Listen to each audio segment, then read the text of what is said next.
जी शौकत साहब, अस्सलाम वालेकुम। सबसे पहले तो मैं आपसे ये अर्ज़ करूँगा कि वालेकुम अस्सलाम। ये कोई पाकिस्तान यूनिक नहीं है। पाकिस्तान कोई मुनफरद नहीं है। पूरी दुनिया जो है वो उसकी इकॉनमी जो बैठ गई, कहते हैं कि वो 1929 की डिप्रेशन के मुतरादिफ है। और 2008 में जो सूरत हाल पैदा हुई थी, रिसेशन, वो कुछ भी नहीं थी इसके मुकाबले में। लेकिन अगर आप पाकिस्तान में आ जाएं कि पाकिस्तान के मीशत तो पहले ही बड़ी दिगरगूं हालत थी। अब जो IMF ने लेटेस्ट फिगर्स दिए हैं उसमें कहा है कि जो टैक्स रेवेन्यू है उसमें 895 अरब की कमी का खदशा है। इसके साथ साथ जो हमारी जो डेफिसिट फाइनेंसिंग है वो 40 अरब तक पहुंच गई, यानी 9.2% हमारा बजट, जो हालांकि इसका जो GDP का ये पहुंच गया 9.2, हालांकि इसका तखमीना 7.3 बताया गया था। इस सारी सूरत हाल को देखें और जब नेगेटिव ग्रोथ रेट जो है 1.5 उसकी भी वो प्रेडिक्शन की गई है, तो आपके ख्याल से हमारी हुकूमत ठीक नबदरजमा हो रही है इन मामलात को से डील करने के लिए?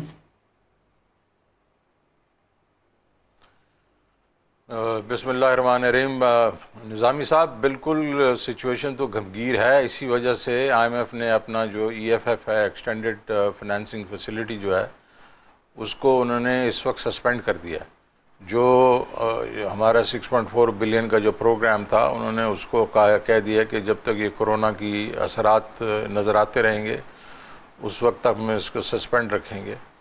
और उन्होंने एक RFI आपको 1.4 बिलियन डॉलर का दे दिया है ताकि आप इससे कोप कर सकें, ये जो कोविड-19 है।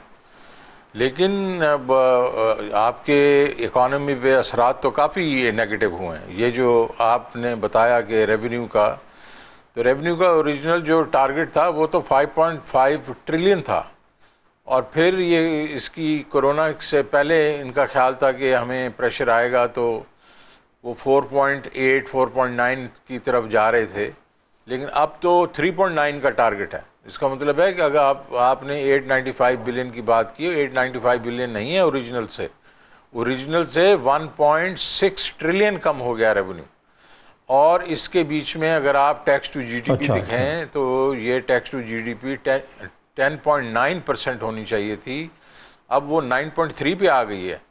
और टोटल रेवेन्यू जो है वो भी जो है 16% कम के 14.3 पे आएगा। वो इस वजह से ये पेट्रोलियम डेवलपमेंट लेवी में इन्होंने काफ़ी पैसे बना लिए, क्योंकि जो आपको मालूम है कि तेल की प्राइसेस काफ़ी गिरी हैं, लेकिन इन्होंने सारा पास ऑन नहीं किया, तो उसकी वजह से कुछ बचत हुई है।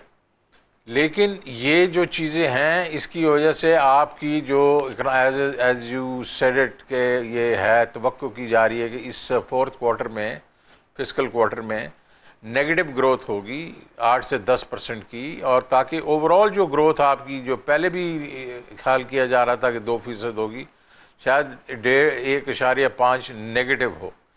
तो ये काफ़ी एक किस्म से असरात जो हैं वो नेगेटिव हैं। और इसमें हुकूमत ने ये भी तय किया है कि जो PSDP है, जो कि 1.4 ट्रिलियन थी, उसको कोई 950 बिलियन पे लेके आ गए।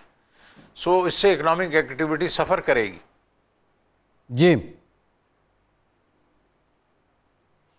तो शौकत साहब, ये जो सारी सूरत हाल आप बता रहे हैं कि अगर आप एक तरफ आप कह रहे हैं कि अपने तामीराती सरगर्मियाँ जो हैं उनको तकवीत देनी है, पैकेज दे दिया है, टैक्स रिलीज दे दिया है, बल्कि कहा जाए कि जो ऑर्डिनेंस आ रहा है जो अभी नाफिज नहीं हुआ लेकिन वो उन्होंने उसको आम कर दिया गवर्नमेंट ने, कि ये टैक्स एमनेस्टी की एक दूसरी स्कीम होगी। तो एक तरफ तो आप कंस्ट्रक्शन इंडस्ट्री को तकवीत देने की कोशिश कर रहे हैं और इनको वेलकम किया कंस्ट्रक्शन इंडस्ट्री के स्टेक होल्डर ने, और कहा है कि रमज़ान के बाद इसमें कुछ काम शुरू होगा। लेकिन एक तरफ आप PSDP जो है उसको तो स्लैश कर रहे हैं, दूसरी तरफ कंस्ट्रक्शन इंडस्ट्री को आप रियायत दे रहे हैं। ये थोड़ा सा तजादात नहीं है? नहीं, PSDP तो इनकी अपनी जेब से खर्च होता है ना। कंस्ट्रक्शन इंडस्ट्री में उन्होंने 3-4 चीज़ें कही हैं जो कि बड़ी मतलब ये अच्छी चीज़ें हैं। पहली उन्होंने कहा है कि नो क्वेश्चन आस्क्ड, अगर प्रोजेक्ट जो हैं वो इस दिसंबर 2020 से पहले स्टार्ट हो जाते हैं। एग्जिस्टिंग वाले भी और 2020 से पहले पहले जो अनाउंस होते हैं उसके ऊपर अगर आपने कुछ सरमायाकारी की है तो आपसे पूछ नहीं की जाएगी ये टैक्स, ये पैसे कहाँ से हैं। दूसरा उन्होंने कहा दिया फिक्स्ड इनकम टैक्स जो है लगेगा इस इंडस्ट्री पे 2022 तक। ये भी एक यही डिमांड थी कंस्ट्रक्शन इंडस्ट्री की, हाउसिंग इंडस्ट्री की। तीसरा उन्होंने कहा कि ये पाकिस्तान हाउसिंग जो है नया पाकिस्तान हाउसिंग अथॉरिटी का जो प्रोजेक्ट्स हैं जो 1 लाख घर बना रहे हैं और वो लो इनकम ग्रुप्स के होंगे, जैसे 15 लाख रुपए का घर होगा, उसमें जो पार्टिसिपेट करेगा तो उस पर जो टैक्स बनेगा भी सही फिक्स वो इनकम पे, उसका भी 90% जो वेव हो जाएगा। अच्छा, अब ये जो एक्टिविटी है इसको इस पस मंज़र में देखें कि फोरक्लोजर लॉ पहले जो नहीं था वो हो गया है, वो बिल्कुल इनैक्ट हो गया क्योंकि हाई कोर्ट ने, लाहौर हाई कोर्ट ने उसको पास कर दिया है। और दूसरा यह है कि डिस्काउंट रेट भी 13.25% से अब 9 पे आ गया और अब और नज़दीक और नीचे जाएगा। तो इसकी वजह से ये काफ़ी एक मतलब ये इंडस्ट्री खड़ी हो सकती है। आपको पता है कि ये अक्रॉस द कंट्री इसकी एक्टिविटी होगी। ये नहीं होगा कि सिर्फ लाहौर, कराची, इस्लामाबाद में हो या पेशावर में हो।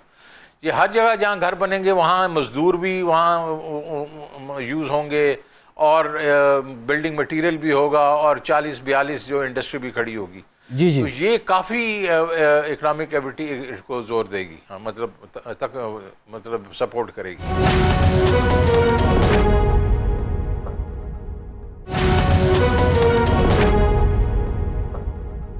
जी निज़ामी साहब, आप पूछना चाह रहे हैं कुछ? मैं सिर्फ ये वजाहत करना चाह रहा था, एक तो लोगों को बता दें कि फोरक्लोजर लॉ क्या होता है, दूसरे PSDB से मेरी मुराद ये थी कि इसका मतलब है हुकूमत जो तरक्याती काम में हैं उनसे बिल्कुल ही सुरखरू हो गई है ये पैकेज देखें। ये मेरा सवाल था। जी जी जी, तरीन साहब। जी नहीं, मेरे ख्याल में ये नहीं है। मेरे ख्याल में अभी भी अगर आप ये भी कह सकते हो, मैं बिटवीन द लाइंस पढ़ रहा हूँ कि IMF ने ये तो कह दिया कि हमने सस्पेंड कर दिया EFF को, लेकिन वो आपके जो टारगेट्स हैं आपके जो वो उसको अभी भी मॉनिटर कर रहे हैं। तो ये उन्होंने एक किस्म से आपको अपर लिमिट तो दिया 9.2% की फिस्कल डेफिसिट की, लेकिन उसमें उन्होंने कहा है कि थोड़ी सी आप इसमें वो कमी करें और मतलब इसको कंट्रोल करने की कोशिश करें। तो PSDP जो है इस वक्त जो है बड़े लार्ज प्रोजेक्ट्स तो आप वैसे नहीं कर सक रहे बिकॉज ऑफ कोविड, ये मतलब आपकी कोरोना की वायरस की वजह से।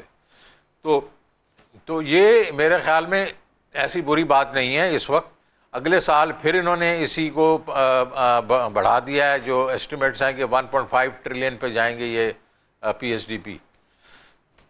जी जी। तो दूसरा आपने पूछा फोरक्लोजर का क्या। फोरक्लोजर लॉ का मतलब ये है कि ये लॉ इस वक्त है कि अगर कोई आदमी अपना पैसे जो उसने उधार में लिए हैं घर बनाने के लिए, अगर वो पैसे वक्त पे नहीं देता तो बैंक्स जो हैं वो काफ़ी जल्दी मूव करके उससे वो घर लेके बेच सकते हैं, और ये सारी दुनिया में है।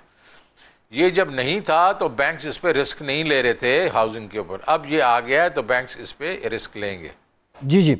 अच्छा तरीन साहब, आपने ये कहा है फोरक्लोजर लॉ का भी जिक्र भी आपने किया है, आपने डिस्काउंट रेट कम होने की बात भी की है, फिर हुकूमत ऑर्डिनेंस जो है उस पर भी बहस हो रही है। ये सारे इनिशिएटिव गवर्नमेंट के तो हैं, लेकिन एक मसला सरकार और इन्वेस्टर के दरमियान एतमाद का फुकदान था, ट्रस्ट डेफिसिट था। आप समझते हैं वो अब बहाल होगा? देखिए जी, कंस्ट्रक्शन इंडस्ट्री वगैरह तो पहले भी चल रही थी। ये एकदम 1-2 साल के बीच में जब हमने फाइलर नॉन फाइलर ये करा के और उसके बाद हमने कहा जो भी इन्वेस्ट करेगा वो बताएगा कि ये पैसे कहाँ से आ रहे हैं, उधर उससे वो रुक गई। लेकिन इससे पहले जो आपकी इंडस्ट्री थी ये कंस्ट्रक्शन हाउसिंग, वो ज़्यादातर लैंड डेवलपमेंट में थी। वो प्लॉट बनाते थे, प्लॉट बेच देते थे, उसके ऊपर कंस्ट्रक्शन बड़ी थोड़ी होती थी क्योंकि उसके आगे बैंक्स उनको पैसे ही नहीं देते थे, और बड़े थोड़े ऐसे लोग हैं जो कि अपने जेब से पैसे दे के घर बनाने। अब वो वक्त आ गया है जबकि फोरक्लोजर लॉ की वजह से जो ठीक हो गया है उसकी वजह से बैंक्स भी इस चीज़ में आने की कोशिश करेंगे, क्योंकि ये बहुत एक सिक्योर और प्रॉफिटेबल मतलब उनके लिए प्रोडक्ट है। और स्पेशली जो इस्लामिक बैंक हैं, इस्लामिक बैंक में जो आपका जो घर बना के पैसे देना, वो एक बिल्कुल एक उनके लिए मुफीद रास्ता है। तो इस वजह से इधर इन्वेस्टमेंट वाला पहले भी इसमें कोई फुकदान नहीं था, ये तो हम लोग टेम्प्रेरी तौर पे उसको एक किस्म से रोका हुआ था। तो इसमें मेरे ख्याल में इन्वेस्टमेंट ज़रूर होगी। जी निज़ामी साहब।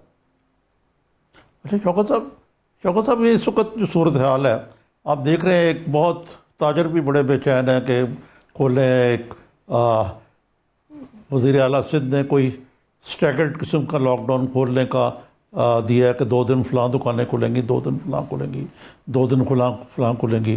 फिर किसी ने इसको स्मार्ट लॉकडाउन का नाम भी दिया। लेकिन ये कंसर्न जो है ये तो बहुत बड़ी है और ये सारी दुनिया में है कि हमारी मईशत जो है जो मनफी में चली जाएगी